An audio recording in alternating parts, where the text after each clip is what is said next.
Voilà. Ceux qui nous suivent dans les quatre coins du monde, encore une fois, bonjour et bonsoir. Tout dépend de l'endroit où vous vous trouvez. Bienvenue donc à cette nouvelle édition, le Labo pour Côte d'Ivoire, consacrée à l'actualité ivoirienne. Disons, à quelques semaines de la législative, le paysage politique est secoué encore par des contestations, arrestations ciblées, exclusion, j'allais dire, de l'opposition, et le chef d'État, encore une fois, en déplacement en France. Alors que le pays doit se renouveler donc sans son Parlement, M. Laurent Gbagbo a livré, cher ami, un discours marquant. Il ne boycotte pas en tant que tel les élections présidentielles, mais il demande, il évoque un peu plus de temps pour un deuil national, estimant que son parti, en guillemets, n'est pas prêt pour, dans ces conditions actuelles. Le parti au pouvoir n'a pas du tout accédé donc à cette demande. Nous voilà donc dans certainement un nouveau bras de fer, en guillemets.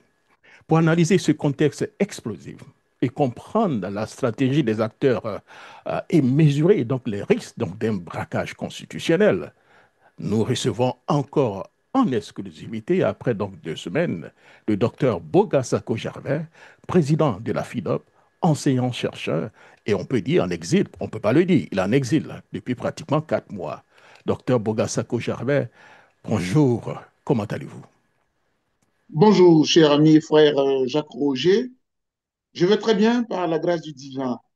Et puisque nous faisons cette émission aujourd'hui exceptionnellement un dimanche, je voudrais que le divin bénisse toutes celles et tous ceux qui vont suivre cette émission et qu'elle apporte du réconfort et de la tranquillité à tous nos compatriotes et à tous les Africains et tous les gens du monde qui aiment la justice, la vérité et qui sont épris des droits de l'homme et des démocraties. Je voudrais, avant que nous n'entrions dans les sujets que vous allez certainement mettre sur la table, rappeler, du moins prendre les choses où nous les avions laissées. Pour nous, nous sommes dans un processus de quatrième mandat qui ne doit pas être. Nous avons tout fait pour que le 25 octobre n'ait pas lieu. Malheureusement, comme on le connaît à ses habitudes, M. Ouattara a fait son passage en force. D'où le terme de braquage électoral, parce qu'il n'y a pas eu d'élection en tant que telle sur toute l'étendue du territoire national.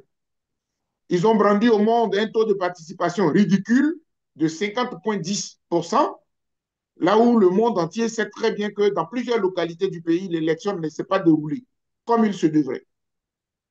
Il faut noter également que l'État ivoirien ne veut pas le dire, mais il y a eu plusieurs morts autour d'une trentaine au globalisé, puisque nous n'avons pas les chiffres détaillés de façon Ah, précise. Monsieur Laurent Gbagbo a parlé de 71 morts. Exactement. Donc, vous voyez que là où le pouvoir ne parle que des gendarmes tués, à qui l'on a rendu hommage au nom de la République. Les autres morts, ce n'est pas le problème d'un soi-disant chef d'État. Tout cela nous amène à dire et à maintenir que pour nous, puisqu'il n'y a pas eu d'élection conformément aux principes et aux standards internationaux, M. Alassane Ouattara est président pour lui-même. D'ailleurs, dans la honte, dans la gêne, il n'y a pas encore eu d'investiture officielle. Et pourtant, on a assisté à des conseils des ministres. Et j'ai lu quelque part dans un papier où on disait, oui, mais ça s'est passé dans tel pays, tel pays. Je vois que les pays de référence, ce sont des pays africains. Or, tout le monde entier sait que l'Afrique a maille à partie avec la démocratie. Donc, quand on prend des références, il faut les prendre en Occident, aux États-Unis, peut-être même encore la France, parce que là-bas encore même la démocratie est dynamique. M. Macron est toujours perché à une éjection de son fauteuil par le Parlement. Vous voyez que la démocratie est dynamique ailleurs. Donc, quand on veut citer des exemples, il faut en citer des meilleurs et des référents. Voilà. Merci beaucoup de me recevoir et que nos compatriotes sachent que nous sommes toujours à la brèche pour que tout ce que nous avions mis en place arrive d'une façon ou d'une autre. Et nous ne démordons pas tant que ce quatrième mandat-là, il veut continuer, mais nous allons tout faire pour qu'il n'aille pas plus loin que cela. Et j'ai dit. Merci, Merci beaucoup, docteur Bogasako Gervais. Alors, nous allons donc commencer rapidement avec le premier sujet. Permettez-moi, docteur Bogasako, qu'on revienne un peu en arrière, parler un tout petit peu du discours de M. Laurent Gbagbo, puisqu'on n'a pas eu le temps d'en parler, avant donc de parler donc des questions du jour. Docteur Bogasako, comment analysez-vous encore les raisons avancées par M. Laurent Gbagbo pour justifier la non-participation du PPACI à ces élections législatives? Je précise, hein, pour ceux qui nous suivent, M. Laurent Gbagbo, hein, ne boycotte pas en tant que tel les élections législatives, mais il dit que son parti n'est pas prêt, qu'il faut donner un peu plus de temps pour pleurer encore les deuils, disons en parlant du deuil national. Alors, comment interprétez-vous cette position? Très bien. En tout cas, merci beaucoup. Je pense que beaucoup d'analystes observent que les deux partenaires forts de l'opposition euh, au moment de la présidentielle sont aujourd'hui à un carrefour où, d'un côté, on dit qu'on y va, de l'autre, on dit qu'on n'y va pas. En fait, je pense que l'analyse telle que faite par toi, cher frère, est très juste et précise. Dans le discours qu'il a prononcé, oui, M. Laurent Gbagbo s'est apitoyé des morts qui sont advenus, des blessés, et il a décrit le contexte.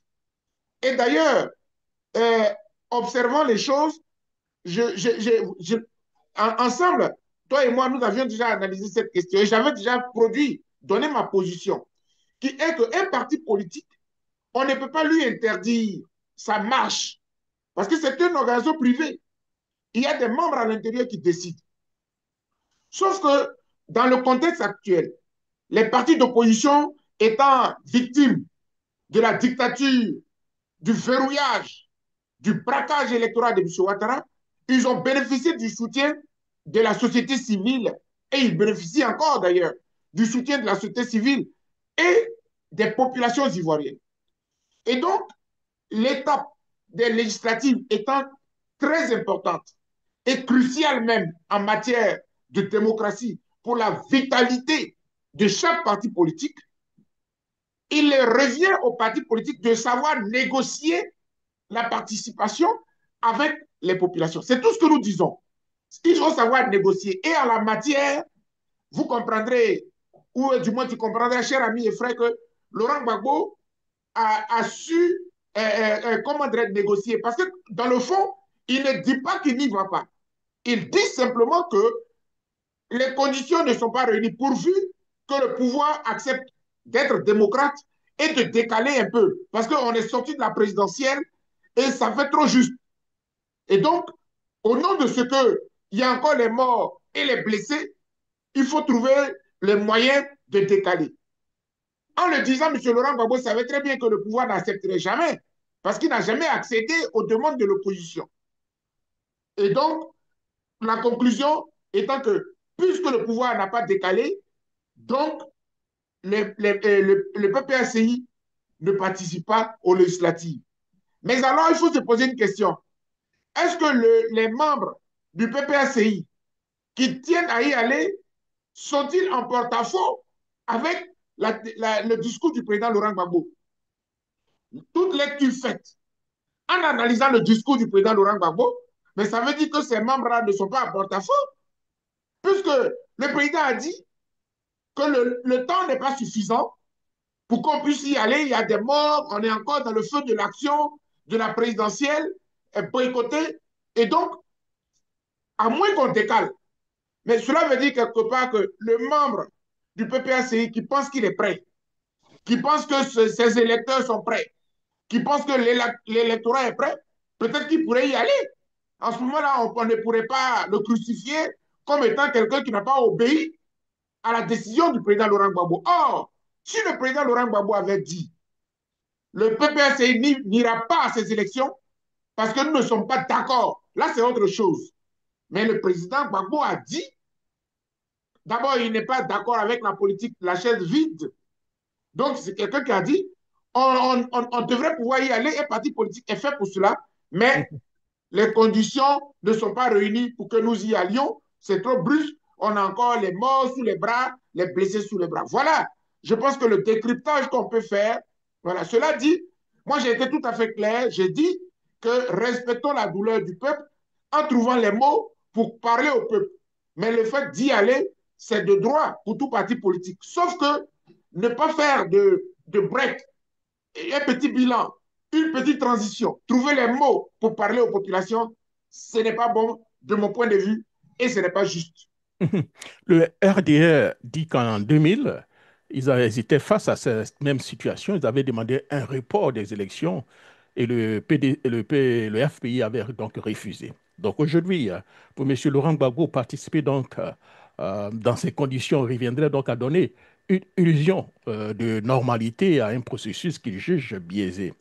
Est-ce, selon vous, une analyse lucide? Mais vous avez déjà commencé à répondre, ou une stratégie pour protéger un peu son parti? Oui, moi je pense que, comme je le dis, mon cher Jacques Roger, pour être des analystes et même des intellectuels, il faut savoir que le rapport entre un parti politique et le peuple, c'est un rapport, j'allais dire, à conserver et à protéger. Aucun parti politique n'est fort sans le peuple. Qui va vous voter? C'est le peuple. Donc, de temps en temps, même quand le parti politique veut ruser, il veut embrayer une voie qui peut ne pas être acceptée par le peuple, il faut faire semblant de parler au peuple, l'amener à comprendre, et puis surtout, il faut lui expliquer.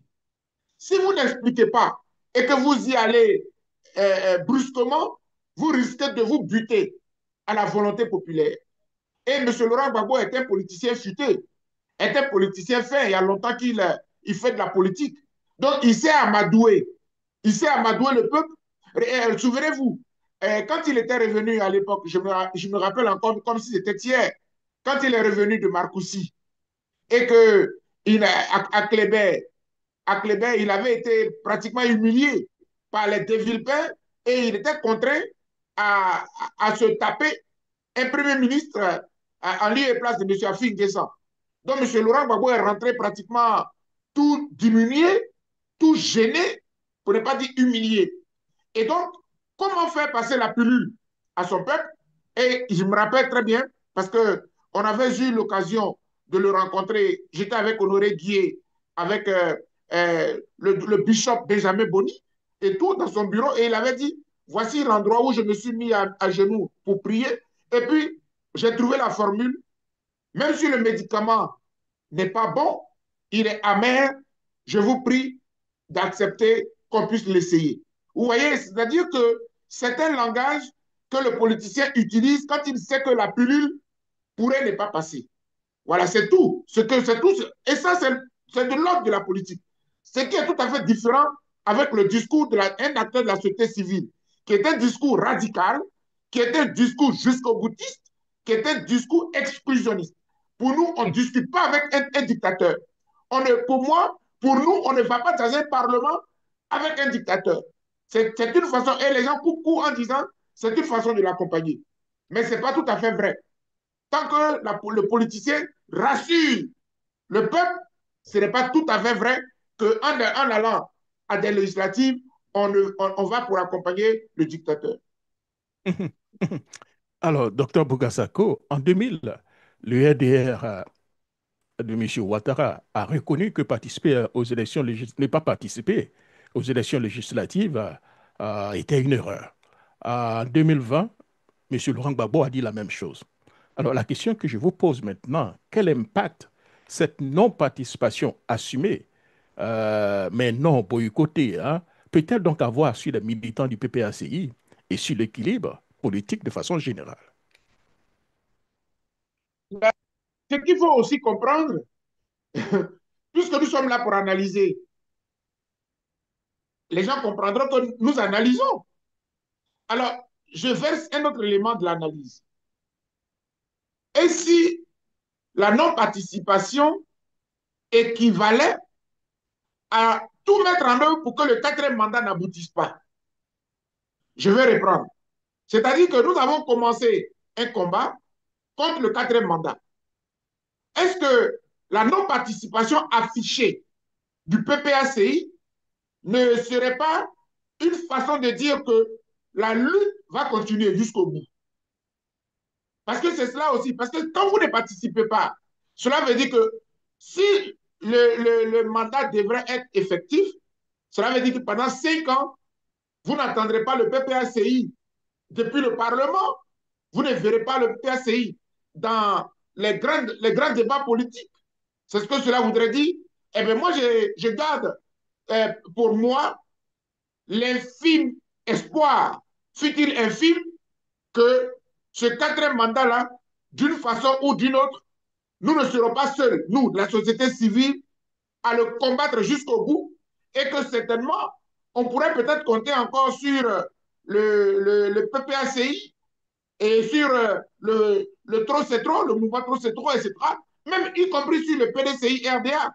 Parce que je tiens à préciser que le fait que le président Tidiane n'a pas dit qu'il fallait adouber le quatrième mandat, il a dit simplement que le PDCI, avec tous ses leaders qu'il a sur le terrain, avec les élus qu'il a eu dans l'hémicycle dernier, il ne peut pas ne pas aller à ces législatives. Cependant, il n'a pas dit qu'il fallait adouber le quatrième mandat. Donc, nous, qui sommes fondamentalement bloqués contre le quatrième mandat, mais c'est sûr que les semaines à venir, les mois à venir, nous donneront encore de la matière. Je me mets dans l'hypothèse où, une fois les législatives terminées et que le PPACI et la société civile lancent des mots d'ordre de manifestation, mais je pense que de bonne foi, en toute responsabilité, le PDCI RDA participera à ces manifestations-là. Donc voilà. Donc ce que moi je retiens, c'est que si le PPACI a affirmé de ne pas y aller, c'est que le PPACI reste dans l'optique du combat, le combat contre le quatrième mandat qui doit se poursuivre, inévitablement et inéluctablement. Et j'ai dit, C'est dans ces contextes, Dr Bogasako, que le chef d'État est encore une fois en France pour avant, disons, les élections législatives cette année. Est-ce que généralement, la question que je veux poser, comment expliquer, si vous voulez, ces absences répétées donc, du pays, alors qu'une partie donc, de la presse évoque donc l'existence de nombreux biens de propriétés. On parle donc des dizaines de propriétés donc, de la famille Ouattara à Paris, docteur Bogasako. Comment vous analysez un peu tout ça? Il est toujours parti à Paris. oui, aujourd'hui, je pense que c'est de plus en plus clair pour nous. Et le dossier a été rendu public. On l'a vu sur les réseaux sociaux avec des preuves à l'appui. Et vous savez, ce sont des dossiers hautement sensibles et suffisamment graves pour que M. Ouattara et son épouse restent silencieux. S'ils ont gardé le silence jusqu'à maintenant, c'est que moi, j'ai le droit de penser que à plus de 50%, il y a de la vérité dedans. Que ce n'est pas un montage. Que ces biens-là existent réellement. Mes chers amis, si ces biens-là existent, mais c'est de la matière pour que nous puissions demander des comptes à M. Ouattara. C'est de la matière pour que nous puissions poursuivre le pouvoir Ouattara, son épouse et lui. Parce que tous ces biens-là, ce sont des richesses de la Côte d'Ivoire. C'est de l'argent de notre pays. C'est de l'argent des Ivoiriens. C'est du produit de notre cacao. Le cacao qu'on vend à l'extérieur à plus de 5 000, alors qu'on donnait à nos parents autour de 2000, un peu moins de 2000 francs CFA. Donc, c'est de l'argent des Ivoiriens. Ce sont des biens mal acquis. Et ça, vous savez, ce qui est intéressant dans ces choses-là, c'est que vous montez, vous descendez, vous allez répondre de cela. Et donc, on n'est pas surpris qu'aujourd'hui, on comprend pourquoi M. Ouattara est tout le temps en Europe. Parce qu'il y a des biens. Son épouse et lui. Ils sont pratiquement tout le temps à Mougé. C'est vrai qu'il y a les questions de santé. On avait toujours pensé que c'était les questions de santé. Mais aujourd'hui, on comprend qu'à la vérité, ce sont des questions de protéger ses biens, de vérifier ses biens. Il va toujours pour voilà, superviser leur richesse. Et ça, moi, je vous le dis, heureusement que ça a été rendu public. Nous allons conserver tous ces dossiers-là parce que tôt ou tard, et moi je souhaite que ce soit le plus tôt possible, M. Ouattara, son épouse, leur fils rendre compte de tout. Il dit qu'il a, M. Ouattara nous faisait croire qu'il a déclaré ses biens. Comment dirais-je, je ne sais pas si c'est au haut représentant ou bien, je ne sais pas, dans cet organe de la bonne gouvernance. Est-ce qu'il a vraiment déclaré ses biens? Est-ce que les biens dont il s'agit aujourd'hui ont été déclarés en bonne et due forme? Tout cela, je pense qu'il y a nécessité de dévoiler tout pour que M. Ouattara et son épouse nous disent comment ces biens ont été acquis.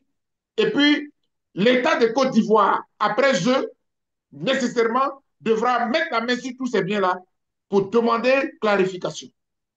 Et ça va se faire. Vous avez parlé tout à l'heure de la déclaration des biens. Je ne sais pas si vous avez des informations au niveau donc de nos tests, si à chaque investiture, le chef d'État doit déclarer ses biens ou bien c'est la première investiture. Ah non, non, non. Écoutez, chaque investiture, donc disons chaque élection, Mhm. chaque mandat est toujours un recommencement. Et c'est pour cela que je comprends la question. Parce qu'avec M. Ouattara, on a pratiquement tout vu dans notre pays. Vous vous souvenez qu'en 2015, on avait dit que par translation, il était candidat. C'est-à-dire que voilà, c'était une violation de la loi. Parce qu'à chaque élection présidentielle, il faut recommencer le processus. À chaque élection présidentielle, il faut montrer que tu es. Parce que pendant ta première mandature, là, tu peux avoir failli. Par exemple, il y a des élections où la question de la santé, peut-être que pendant ton premier mandat, tu es devenu fou. Si tu veux candidater pour un deuxième mandat, il faut te montrer que tu n'es pas devenu fou et que tu es resté le même. Vous voyez, donc c'est pour dire, c'est un exemple que je donne là pour dire que à chaque élection, on recommence le processus à zéro. Donc, M. Ouattara fait candidature en bonne et due forme. C'est pour cela que les questions de translation, les questions de dérivation, ça, ce sont des jurisprudences imputables à M. Ouattara et à lui seul. Voilà. Donc, pour nous, la déclaration des biens, c'est pareil. À chaque candidature, à chaque mandature, il faut faire le package. Montrer que tu remplis toujours les conditions. Et je ne pense pas que ce soit là, en Côte d'Ivoire seulement. Même dans toutes les. Voilà, même on a vu ici, vous avez vu avec Joe Biden face à Donald Trump. À un moment donné, voilà, on s'approchait et les gens estimaient que sa santé, bon, ça c'est une question qui n'était pas forcément dans leur loi, mais on a estimé qu'il ne pouvait plus faire le deuxième. Et carrément, les membres l'ont remplacé par Mme Kamala Harris. Donc, à chaque candidature, il faut recommencer le processus pour vérifier si le candidat remplit toujours les conditions. Sinon, il n'y a pas de dérivation. Sinon, il n'y a pas d'automatisme. Donc, M. Ouattara, on va vérifier si les biens qu'il a déclarés hier, les biens qu'il déclare aujourd'hui, ce sont tous ceux-là. Et tous ces biens qu'il a acquis, on peut s'interroger comment les a-t-il acquis, lui et son épouse. Et Oui, j'ai mais dit, au Sénégal, on a vu que la déclaration donc, des biens donc, du chef de l'État, cette déclaration a été rendue publique. Mais au niveau de la Côte d'Ivoire, est-ce que vous avez souvenance que la déclaration donc, des biens de M. Ouattara, cette déclaration a été rendue publique? Avez-vous des informations? jamais, jamais, sinon on l'aurait su. On l'aurait su. Pour tous les citoyens ivoiriens, c'est un droit. C'est un droit. Les élus ou bien les élus en Afrique pensent qu'ils sont des dieux. Un élu, il doit pouvoir rendre compte au peuple. Et M. Ouattara, malheureusement, même quand il dit qu'il a fait cette déclaration, on n'a jamais vu la déclaration du patrimoine de M. Ouattara. Donc aujourd'hui, avec la découverte qui est aujourd'hui révélée sur les réseaux sociaux, nous sommes en droit de demander à M. Ouattara qu'est-ce qui se passe avec. D'où vient cette fortune? D'où vient cette fortune qui est découverte avec des quartiers entiers appartenant au couple Ouattara du côté de la France? Mais ça, ce n'est rien du tout parce que les biens sont là. Et aujourd'hui, c'est rendu public. Donc, on suit le dossier. On va tout contrôler. C'est tout. Tout à l'heure, vous en avez parlé, on va revenir un peu sur ça. Avant son départ, il a donc organisé un conseil donc, des ministres avec les mêmes ministres. Voilà. Est-ce qu'on peut parler réellement donc, de continuité, hein, à votre avis? Et qu'est-ce qui serait peut-être mieux pour lui?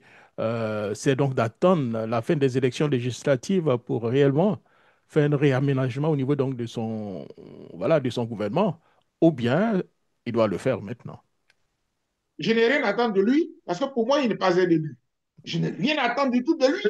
Pour moi, ce n'est pas un élu. Donc, et puis, ça ne me surprend pas.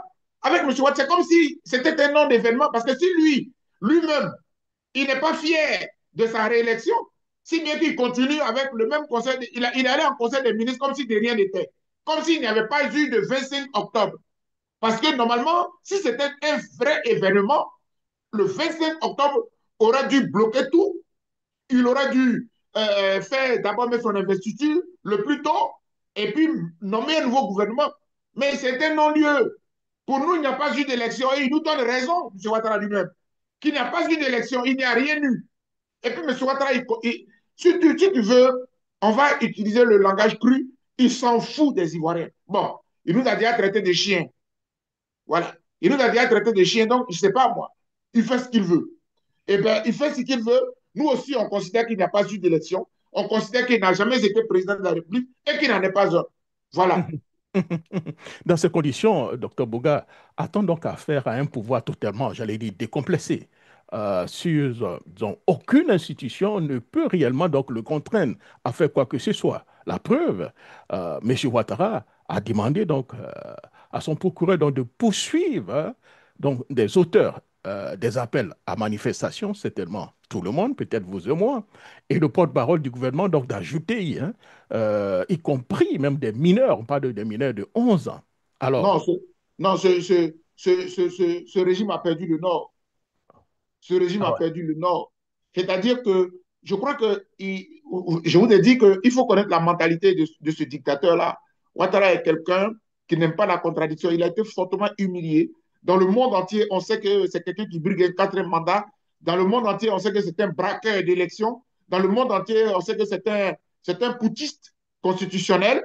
Donc, voilà. Donc, il sait que son image est, est, est, je dirais dire, est, est souillé à jamais. Et donc, il va maintenant se venger. Et je crois que c'est un message qui est adressé aussi à tous ceux qui ne veulent pas être constants dans le combat. Avec M. Ouattara, il ne faut pas essayer une fois et puis tu vas reculer deux fois. Avec M. Ouattara, il faut être constant. Si vous contestez le quatrième mandat, contestez-le jusqu'au bout. Parce que aussi longtemps que lui, il aura subi l'humiliation, il va vouloir se venger. C'est quelqu'un qui est capable d'aller jusqu'à délivrer même un mandat d'arrêt à M. Laurent Gbagbo. Mais comme vous savez, Laurent Gbagbo est un fétiche pour beaucoup d'Ivoiriens. C'est pour cela qu'il n'ose pas. Sinon, comme vous avez vu, tout ce qu'il a arrêté autour de lui, les Tamana Pikas, Lida Kwasi, etc., on sait très bien que le mot d'ordre du 11 a été donné par le Front commun. Vous rappelez, le 11, la marche du 11 octobre, c'était le Front commun. Et Laurent Gbagbo, Etienne Thiam et tout. Mais il n'osera jamais. Cependant, il va déchaîner, il va déployer une batterie répressive pour arrêter les gens, pour remplir ses prisons, pour se donner bonne conscience. Cher ami, on ne peut rien attendre de M. Ouattara. Pour nous, c'est un élu des piètres dans le monde, c'est un élu sans légitimité, c'est un élu en dehors de la légalité. Et donc, il va maintenant montrer son caractère dictatorial, il va montrer son côté dictateur au monde entier en arrêtant. Quelqu'un d'autre, quelqu'un d'autre aurait pu agir avec beaucoup plus de rationalité, en faisant un peu profil bas, en disant, bon, on s'est battu contre le mandat, les choses sont terminées, passons à autre chose, je fais sortir tout le monde de prison, et puis tout le monde fait amende honorable, on passe à autre chose. Il y a les législatives, mobilisons-nous pour aller aux législatives. Il ne va pas le faire. Il va vouloir se venger. Et donc, je pense que c'est nous qui avons raison de rester constant, de rester déterminé jusqu'au bout. Parce que nous, on est convaincus d'une chose. Ce quatrième mandat-là, il ne se passera pas. Sauf que on ne rentrera plus dans les détails de comment, parce que quand vous avez essayé une stratégie qui n'a pas marché, il faut inventer autre chose, autrement. Qu'est-ce que vous voulez dire concrètement que le quatrième mandat ne se passera pas concrètement? Concrètement, c'est que le quatrième mandat n'ira jamais jusqu'au bout. Ça, nous, on est convaincus de cela. OK. On mettra tout en œuvre, tous les moyens démocratiques, diplomatiques, juridiques, pour qu'à un moment donné, la machine soit grippée. Et c'est ce à quoi nous travaillons maintenant, sans donner plus de détails. Et je Docteur dis, Eboga, certains Ivoiriens ne comprennent pas la position d'une partie de l'opposition et de vous et moi en demandant donc aux Ivoiriens d'aller aux élections législatives. Beaucoup parlent d'un autre braquage électoral. Ils se disent qu'il n'y a pas encore eu donc de révision de la liste électorale, le découpage électoral. Pour eux, les mêmes causes produisent pratiquement les mêmes effets. Ils se demandent alors pourquoi aller participer donc à ces élections législatives. c'est un raisonnement logique. Mhm. C'est un raisonnement logique, sauf que ici nous sommes en politique. Et en toute objectivité, l'élection présidentielle n'est pas l'élection législative, l'élection locale. Cher ami, moi j'ai quand même été observateur de l'élection. J'ai choisi la localité de Tiens-Salé. Vous savez qu'à Tiens-Salé, tout était mis en œuvre pour écraser M. Assalé Teboko. La machine du RADP s'était déployée à Tiens-Salé. J'y étais. Il a gagné au premier tour. Ils n'ont pas voulu reconnaître sa victoire. Ils ont annulé l'élection alors qu'il n'y avait rien.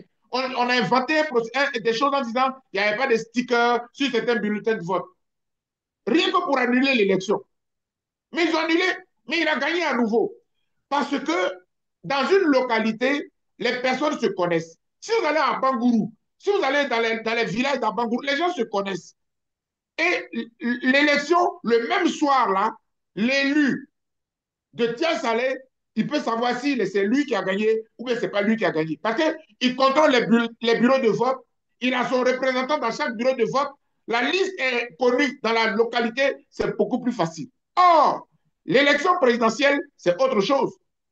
Le RADP fait voter des morts, le RADP a des millions d'électeurs dans sa poche que lui seul il contrôle. Entre le résultat de Danané jusqu'à ce qu'on donne les résultats à Abidjan, parfois entre Danané même et Abidjan, les chiffres ne sont pas les mêmes. Parfois, on donne des chiffres avec des personnes. Il y a trop de choses. Parce qu'ils contrôlent la CEI centrale, ils contrôlent l'appareil dans lequel tout ça, les montagnes se font, ce n'est pas la même chose. C'est pour cela que, objectivement, si des gens sont bien organisés dans une localité, ils peuvent facilement gagner. Sans que le RHDP puisse faire quoi que ce soit, il n'aura qu'à constater les dégâts. C'est ce qu'Assalé Teboko a fait à Tiens-Salé. J'étais témoin. Avec la non-participation du PPACI, croyez-vous vraiment que l'opposition peut gagner les élections législatives? Bien, selon vous, il participe pour avoir le maximum de députés et d'empêcher le RHTP d'avoir les 2 tiers de l'Assemblée nationale afin donc de changer pratiquement des lois sans passer par référendum. Ah oui, c'est fort possible. C'est-à-dire que moi, j'ai toujours estimé que quand on est dans une lutte, il ne faut pas dire que la lutte, là, c'est pas mon chemin et mon chemin seul que je peux avoir la victoire. Pour déstabiliser M. Ouattara, mais vous ne pouvez pas le faire seul. Il faut aussi admettre que d'autres stratégies peuvent accompagner la stratégie dans laquelle vous vous trouvez. C'est pour cela, vous rappelez, cher ami Jacques Roger, du moins tu te rappelles, quand on analysait les deux voies de l'opposition, ceux qui voulaient aller à l'élection, on ne les a pas crucifiés. On leur a dit seulement ce qu'il y a une incohérence entre ce qu'on s'était dit et puis là où ils s'en vont. Et que là où ils s'en vont là, c'est sûr qu'ils allaient être ridiculisés. On a eu raison. Mais cependant, on ne les a pas empêchés. Dans aucun de nos discours, on a demandé à quiconque de les boycotter. On a dit, bon, s'ils pensent que par là, ils peuvent sauver la Côte d'Ivoire, qu'ils y aillent, mais nous, on n'y croit pas. Nous, ce à quoi on croit, c'est de bloquer l'élection. Il ne faut pas que les Ivoiriens aillent voter, etc., etc. C'est ce que nous avons fait. Et aujourd'hui, ça agit sur le taux de participation, même si la CEI de M. Ouattara a gonflé le taux de participation. Oui, Donc aujourd'hui, je pense que plusieurs stratégies peuvent toujours nous amener aussi à paralyser le quatrième mandat de M. Ouattara. Imaginons un peu si des indépendants, des ADCI, des élus de ADCI, du PDCI, les indépendants du PPSCI qui ne veulent pas s'abstenir, etc. Et puis l'opposition se retrouve avec 200 députés. Vous pensez que ça ne peut pas paralyser la machine? c'est clair. Sauf que le risque, c'est qu'ils vont aller se vendre au RADP. Parce que RADP est très fort. Il a une cagnotte À l'époque, c'est 100 millions. Voilà, tu viens, tu as tes 100 millions. Voilà. Demandez à M. Assalé Temoko. C'est parce qu'il a tout refusé qu'il est resté le seul indépendant. Donc, c'est ça aussi le risque que court l'opposition. Et comme elle avait osé aller accompagner M. Bictogo, Adama Bictogo, pour être président de l'Assemblée nationale, à quoi ça répondait? Ouais, ce sont des erreurs comme ça qu'il faut décrier pour éviter que l'opposition tombe dans ce piège-là. Mais sinon, c'est jouable. Comparé à la présidentielle, qui n'était pas du tout négociable, qui n'était même, il ne fallait même pas y aller. Là, je veux dire que c'est jouable. Si tu maîtrises ta localité et que tu es sûr que dans les bureaux de vote de ta localité, tu as tes représentants dans chaque bureau de vote de ta localité, mais tu peux sortir haut les mains. Ah, oh, la présidentielle, avoir combien 22 000, je crois que c'est 22 000 et quelques. C'est ça. Mhm. Voilà, 22 000 dans chaque bureau de vote, c'était énorme. Et ce n'est pas donné à tout le monde. C'est de l'argent. Et tout le monde n'était pas, tous les candidats de l'opposition n'étaient pas assez prêts pour cela. Voilà. Mhm, mhm. Selon vous, l'opposition doit exiger la libération. On a parlé donc de près de 1700 jeunes qui sont aujourd'hui en prison et aussi demander que l'État respecte la loi en donnant l'argent des partis politiques avant d'aller aux élections législatives. Je, je vais te décevoir, cher ami et frère. Je vais décevoir les Ivoiriens. Ouattara, on ne lui demande rien. C'est lui qui donne. Il est le bon Dieu sur terre. Est-ce que, objectivement, est-ce que c'est normal qu'avant la présidentielle, les partis politiques n'aient pas reçu leur argent? Non, C'est de l'argent des Ivoiriens, ce n'est pas l'argent de M. Ouattara. ça fait depuis 2 ans, depuis 2 années. Ce n'est pas sérieux. Mais pourquoi il le fait? Il se dit, je vais vous asphyxier. Je vais vous priver de votre argent. Les Ivoiriens ont prévu de l'argent pour leur parti politique. M. Ouattara dit, je ne donne pas. Et puis, il n'y a rien. Donc, c'est à cet homme-là qu'on va demander de libérer les prisonniers. Non, nous sommes obligés de nous battre. Ne refusons pas de nous battre. Si nous ne voulons pas nous battre, M. Ouattara va nous faire coucher tous. Et il sera. Et puis, tout le monde va faire allégeance. Je vous assure, si Afin Dessa avait fait allégeance, il aurait eu sa part. Les autres n'allaient pas avoir leur part. Hein. Lui seul, il va avoir sa part. Donc, si le PDCI peut faire allégeance, il aura sa part. Le PPACI aura sa part. Mais tant que M. Ouattara, vous le combattez, vous n'aurez rien. Et non, comme ça, on ne peut rien attendre de lui. Moi, je suis persuadé que bientôt, les prisonniers vont être libérés. Moi, je suis persuadé que bientôt, ce combat-là, nous allons le gagner. Attendez seulement et vous verrez. Et j'ai dit. Alors, rapidement, quelle stratégie concrète pourrait donc empêcher le RDR devenir RHP, donc d'atteindre les 2 tiers de l'Assemblée nationale? Est-ce qu'on peut parler d'une coalition PDCI avec les indépendants que nous sommes en train de voir? Vous avez parlé de surveiller aussi donc, les bureaux donc, de vol, compilation parallèle donc, des PV, actions judiciaires et autres. Selon vous, quelle stratégie maintenant? Est-ce que M. Laurent Gbagbo, ayant décidé donc de boycotter, est-ce qu'il doit demander à ses partisans d'aller voter pour l'opposition? Comment voyez-vous un peu tout ça, la stratégie qui doit être mise en place? C'est de la haute politique, mon cher ami Jacques Mhm, Roger, c'est de la haute politique. Si mhm, vraiment le président Tidiane Thiam s'était rapproché du président Laurent Gbagbo et que les deux ont parlé pour créer le front commun, je pense que les deux devraient pouvoir renouer le dialogue parce qu'il n'a pas, d'ailleurs, il n'a pas été rompu.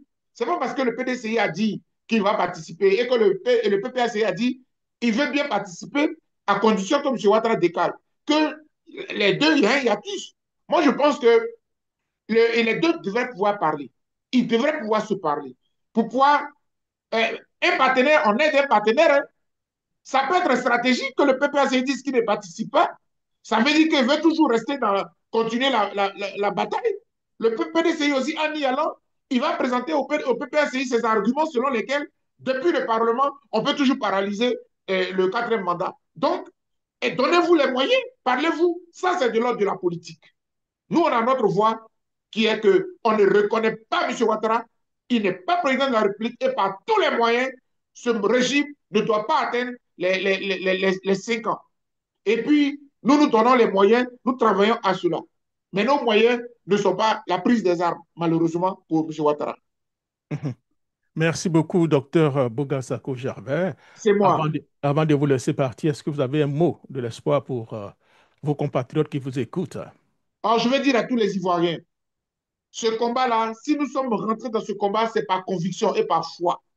Parce que on ne peut pas accepter l'injustice. Et je suis persuadé qu'ils sont des milliers, pour ne pas dire des millions, les Ivoiriens qui ne peuvent pas subir ce quatrième mandat. C'est 5 ans avec M. Ouattara à la tête de notre pays. Ce n'est pas possible. C'est pour cela qu'il faut que nous soyons tous mobilisés. Parce qu'on a marqué un break, puisque une bataille a été, comment dirais-je, perdue. Parce que M. Ouattara a tué encore des Ivoiriens. Mais ce combat, nous devons le poursuivre. Contre le quatrième mandat, là, nous devons le poursuivre jusqu'au bout. Nous, on a toujours de l'espoir. Parmi nous, il y en a qui pensent qu'en allant au Parlement, ils peuvent contribuer à paralyser ce quatrième mandat. On peut leur accorder le bénéfice du doute, c'est parce que l'élection présidentielle est différente de l'élection législative. Au niveau législatif, c'est local, on se connaît, donc on peut prendre des dispositions. Mais ceux qui ont décidé de ne pas y aller, restez toujours dans le combat parce que pour nous, ce quatrième mandat-là, il ne doit pas avoir lieu. Et j'ai dit que Dieu bénisse la Côte d'Ivoire et tous les Ivoiriens.